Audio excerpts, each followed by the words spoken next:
Fuir tant qu'il est encore temps, c'est l'état d'esprit de ces dizaines d'enfants et de femmes. Ici, dans la gare de Lviv, une ville à l'ouest de l'Ukraine, contrôle des passeports obligatoires avant de monter à bord des trains. Destination la Pologne, un pays voisin qui accueille à ce jour plus de 500 000 réfugiés ukrainiens. Autre État qui héberge ces exilés forcés, la Hongrie où près de 140 000 civils ont fui. La Moldavie, la Slovaquie, sans oublier la France, l'Allemagne ou encore le Royaume-Uni. Plus de 47 000 Ukrainiens russophones ont choisi de se rendre du côté russe.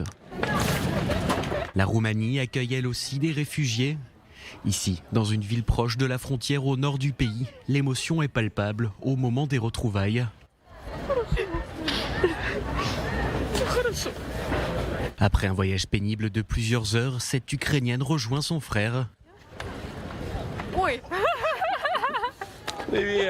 Après la joie et le réconfort de revoir son proche, la réalité revient au galop.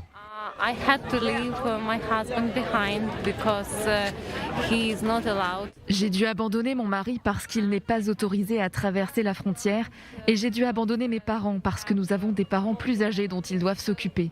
Et c'est une situation très triste. Beaucoup de familles ont dû être séparées à cause de cette situation. En à peine une semaine, plus d'1 millier de réfugiés ont fui leur pays pour se mettre à l'abri. 7 days, 1 million people have fled Ukraine. En seulement 7 jours, 1 million de personnes ont fui l'Ukraine, déracinées par cette guerre insensée. J'ai travaillé dans l'urgence des réfugiés pendant près de 40 ans et j'ai rarement vu un exode aussi rapide que celui-ci. Have I seen an exodus as rapid as this one?